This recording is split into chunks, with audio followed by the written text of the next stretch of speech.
I mean, the basic concept of this essence energies distinction is, the term energia emerges from Aristotle, right? And it initially emerges in the context of the unmoved mover and refers to a certain type of activity, right? So Aristotle being convinced that all this mutative, changing stuff in our world has to stand upon something that's unchanging, right? That doesn't mutate. He had to develop a term that refers to that type of perfect non-mutative activity that his God would do. And so he draws the distinction between kinesis, which is progressive, incomplete, changing motion, like building a house, goes through stages, you can abandon it, versus complete or perfect activity, like seeing. Every time I look at you, it's complete in that moment. And then the Alexandrian Jews thought this was a really useful way of talking about God and his activity. And so they start to embrace this. But unlike Aristotle, who had said that God's essence is energia, right? He is just nothing but pure, perfect activity. The Alexandrian Jews drew a distinction between God's face and his back, drawing from the story of Moses, right? Show me your glory. And he says, I'll show you my face. Or I can't show you my face. No man can see my face and live, but I'll show you my back.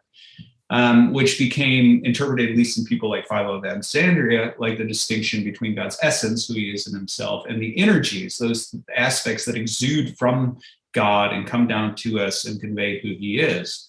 And then that distinction plays its way out in a couple of different ways. In Alexandrian Judaism, there was also this notion of transference, where the operative powers that express a nature are in some ways communicable. So the favorite metaphor or the favorite analogy for the church fathers is always fire and metal, right? They stick metal in fire and then it starts to glow and burn and you remove it. And now it has the energies, right? Or the energy of fire in it, of heating and lighting. It's still metal, right? But something of the nature of fire has been communicated to it. And that became the way of explaining things like demoniacs, how our demoniacs have secret knowledge or superhuman strength or whatever it is. They're participating, they're energized by those things, right? They're participating in a foreign nature, the energies of that foreign nature. And it also became how they explain prophets, right? Energized by, God or by the holy angels in Second Maccabees. It's the holy angels that energize the Maccabees for war. And that ends up in the New Testament. And then in the church fathers, it's critical because they understand this is part of how you have two natures of Christ that don't get confused, and yet they commune with each other, right? The one energizing the other. And it also became critical to their understanding of us and what is it that we're doing in Christianity? What is it that we hope for, participating in the nature of God? Now, the reason, but there's a way, it's important to specify that the energies of God are God. They're not seen as a lower, even though there's a distinction, they're not seen as a lower form of divinity or as some kind of. Right. And this is the critical point. This is where I was going with this, because there's a tendency to think in very binary terms, in a Western context of there's the divine nature and then there's creatures. And what you get is a much more complex ontology when you're talking about the Eastern Church Fathers. Yeah, there's the divine nature, there's the hypostases, the subjects that have it and give it stasis. And then there's also these divine energies that exude from it. And what's fascinating is these are called, by people like Maximus, the confessor, right? These are the works of God that precede creation. Well, if they precede creation, then they're not creatures. And then you have this strange language, like they're the things around God that are God. They're the processions, they're the energies. And so you get all these sort of strange foreign language to us that's there in people like Pseudo-Dionysius and the Cappadocians. And yet, as you pointed out, everything about that ontology says these energies are God. And so just like on the one hand, you don't get to peer into my mind as it is, but you do encounter these things that exude from it, right? The energies, as I'm speaking right now, these are activities or operations in my mind, and they are part of me, right? And they are expressions of that mind. They are punctuated, finite, particular expressions of the nature of my mind. And so in the same way, the divine energies are that. And the reason that's critical is because if the energies themselves can be participated in by creatures, right? An image of God or an image in general, an image is capable of participating in the attributes of that which it images, right? Its shape, its color, things like that. If we are images of God and so can participate in God's attributes, which the Eastern Church Fathers refer to the energies, not to the divine nature, Mm-hmm. then what that means is those parts of God, which is one of the words Maximus the Confessor uses, right, can be resident in you and in me and in a relic and in an icon, right, and in nature, you know. And in some ways necessarily so, because it's that which makes it exist. Ultimately. Right. Well, that's, right. That does make it kind of important. Yeah.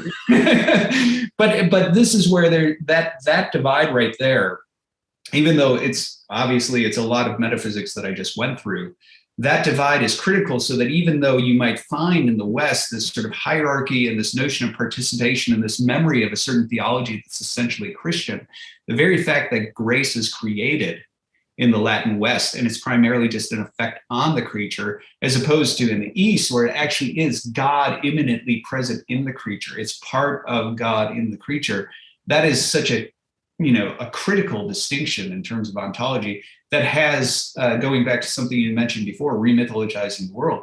I mean, this is a critical feature of, if you're going to talk about a mythologized world and talking about the sort of spiritual dimensions of nature, like I talked about with the nuns, right? Spiritual dimensions of you or me, and the spiritual potential of the cosmos itself. This is where that sort of thing that you find in the Eastern Fathers, I think, is so critical to seeing how different the worldview really is, even though it sounds very similar on many points. And then I think in many ways it also comes at a point where, let's say, the strong dualities of modernity are kind of breaking down, and we can see already the problem of this created grace problem, or the creature as outside God, you know, is the problem of a kind of radical duality, even though it's maybe not formulated that way explicitly at the highest level. It ends up playing out that way, where you have, you know, God above, and then all these things that are created out there, and there's an arbitrary relationship of will between God and the world. Whereas, you know, this kind of way of mechanically describing also the phenomena in reality it's breaking down. It doesn't hold. Like, it doesn't even hold in terms of cognitive science and in terms of the quantum physics and these kind of limits of science that people are reaching. It doesn't hold.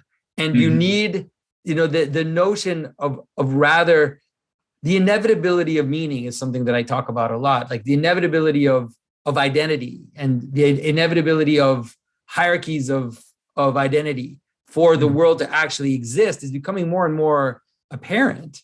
And let's say the ontology that St. Maximus proposes for us, it gives us a very powerful solution to avoid duality, to really have true non-duality. You know how people love non-duality. Like, St. Maximus actually offers us a true non-duality, which is not a collapse into a monad, but rather this like you said, it's like this procession of energies, this procession of grace that comes down from God and brings everything back into God, doesn't deny the multiplicity of existence, but ultimately makes everything participate in this hierarchy of meaning, this hierarchy of purposes. Maybe purpose is a better word even than meaning. Like, it's all, everything that exists has a ultimate purpose, and that ultimate purpose is actually God.